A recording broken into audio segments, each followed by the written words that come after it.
The Book of Judges.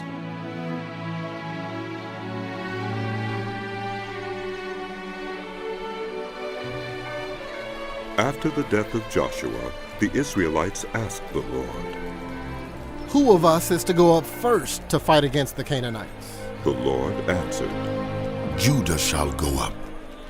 I have given the land into their hands." The men of Judah then said to the Simeonites, their fellow Israelites, "Come up with us into the territory allotted to us to fight against the Canaanites.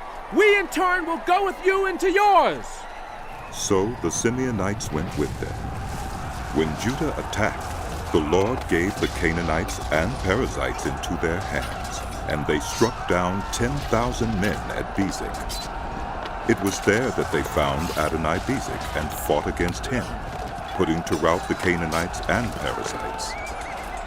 Adonai-Bezek fled, but they chased him and caught him, and cut off his thumbs and big toes.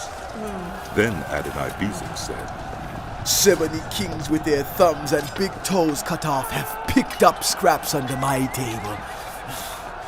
Now God has paid me back for what I did to them." They brought him to Jerusalem, and he died there. The men of Judah attacked Jerusalem also and took it. They put the city to the sword and set it on fire. After that, Judah went down to fight against the Canaanites living in the hill country, the Negev, and the western foothills. They advanced against the Canaanites living in Hebron, formerly called Kiriath Arba, and defeated Sheshai, Uhiman, and Talmai. From there they advanced against the people living in Debir, formerly called Kiriath Sepher. And Caleb said, "I will give my daughter Axa in marriage to the man who attacks and captures Kiriath Sepher." Othniel, son of Kenaz, Caleb's younger brother, took it. So Caleb gave his daughter Axa to him in marriage. One day when she came to Othniel, she urged him to ask her father for a field. When she got off her donkey, Caleb asked her, "What can I do for you?" She replied, "Do me a special favor. Since you have given me land in the Negev, give me also springs of water."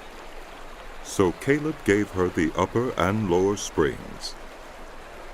The descendants of Moses' father-in-law, the Kenite, went up from the city of palms with the people of Judah to live among the inhabitants of the desert of Judah in the Negev near Arad.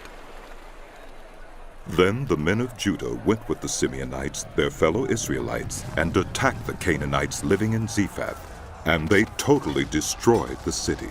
Therefore it was called Hormah. Judah also took Gaza, Ashkelon, and Ekron, each city with its territory. The Lord was with the men of Judah. They took possession of the hill country, but they were unable to drive the people from the plains because they had chariots fitted with iron. As Moses had promised, Hebron was given to Caleb, who drove from it the 3 sons of Anak. The Benjamites, however, did not drive out the Jebusites who were living in Jerusalem. To this day the Jebusites lived there with the Benjamites. Now the house of Joseph attacked Bethel, and the Lord was with them. When they sent men to spy out Bethel, formerly called Luz, the spies saw a man coming out of the city, and they said to him, "Show us how to get into the city, and we will see that you are treated well." So he showed them, and they put the city to the sword, but spared the man and his whole family. He then went to the land of the Hittites, where he built a city and called it Luz, which is its name to this day. But Manasseh did not drive out the people of Bethshan, or Taanach, or Dor, or Ebleam, or Megiddo, and their surrounding settlements, for the Canaanites were determined to live in that land.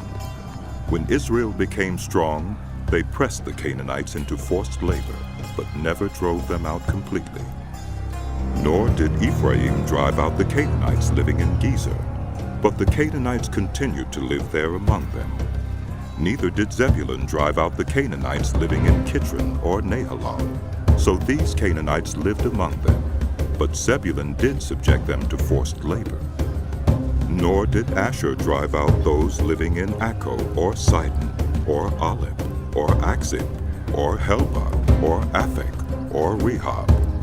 The Asherites lived among the Canaanite inhabitants of the land because they did not drive them out.